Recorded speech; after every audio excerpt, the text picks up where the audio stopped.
Kia ora koutou, and thanks for the invitation to speak at your Leadership Summit today. We've all become a little more accustomed to meeting this way, virtually, over the past year. For those of you in open and distance education, learning and engaging in this way is the norm, and it plays a crucial role in the global education sector. In fact, it means that people all over the world can access education when they might not otherwise be able to upskill. Open and distance learning helps people to gain skills and grow and adapt throughout their lifetimes. COVID-19's had a major impact on the world, and the education sector hasn't been immune from that. But it's also created a shift in people's thinking about what's possible in terms of delivering education, even in the context where traditional modes of learning have been very well set. We pivoted from normal ways of teaching and learning into a way that's flexible, adaptable, more open and to online and distance education. And a great deal of this has been driven by education providers, and it's setting the system up for the future. Here in New Zealand, we're currently undergoing major reforms of our vocational education sector to create a stronger, unified, sustainable vocational education system that's more adaptable and fits into today's world to deliver the skills that learners, employers and communities need to thrive. The reforms will enable more people to learn while they earn at the same time, and the system will bring industry voice and industry needs much more to the centre. Our new system will allow learners to move more easily between regions and between work-based and provider-based learning, so that they can continue their training even if their employment situation changes.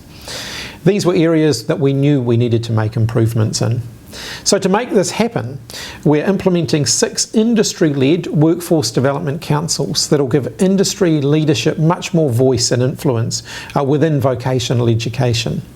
We've established regional skills leadership groups that will give regions a much more significant way of inputting their voice into the skills, migration and welfare systems. We've established Te Pukenga, a National Institute of Skills and Technology, a new type of education provider with a strong focus on delivering skills to meet employer, industry and learner needs, and I'll touch more on that shortly. We're ensuring that the review of vocational education, or ROVE, reflects the government's commitment to the Māori Crown relationship with the establishment of Te Taumata Aranui, which puts Māori right at the decision-making table. We're working to shift the role of supporting workplace learning from standalone industry training organisations to providers to provide a more seamless and integrated experience. Te Pukenga and other providers will support work-based learning and deliver education and training to achieve a seamless and flexible learning experience. This will also allow us to unify the funding system to apply to all provider-based and industry education at certificate and qualification levels 3 to 7, so it doesn't include degrees, and to all industry training. We're establishing centres of vocational excellence that will continue to develop high quality curriculum and program design across the whole system, so that our vocational education system continues to meet current industry needs whilst working alongside industry experts and other providers to look to the future. These changes will help us to create a vocational education system that better meets the needs of learners, including learners such as Māori, Pacific people and disabled learners who haven't been well served by the system in the past. It'll make sure that the system is relevant to the changing needs of employers, one that's collaborative, innovative and sustainable for all of our regions across the country. And of course, critically, it will help us to maintain our Māori Crown partnerships. As I mentioned earlier, as part of the reforms, we've established Te Pukenga, the New Zealand Institute of Skills and Technology. Te Pukenga is a cornerstone of the reform.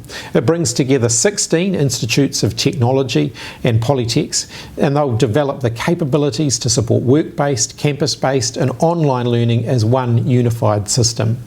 Established in April 2020, Te Pukenga is a new type of provider, so it's going to have national and regional reach so that it can become a long-term training partner for industries and learners. It'll better enable learners to transition between workplace and provider-based learning.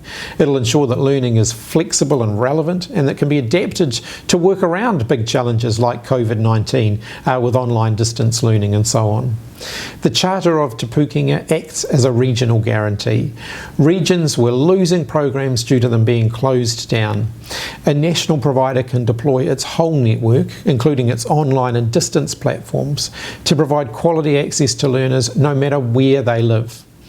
Te Pukenga is working on its future operating model, how it's going to deliver on its charter and its functions to achieve what's needed of it.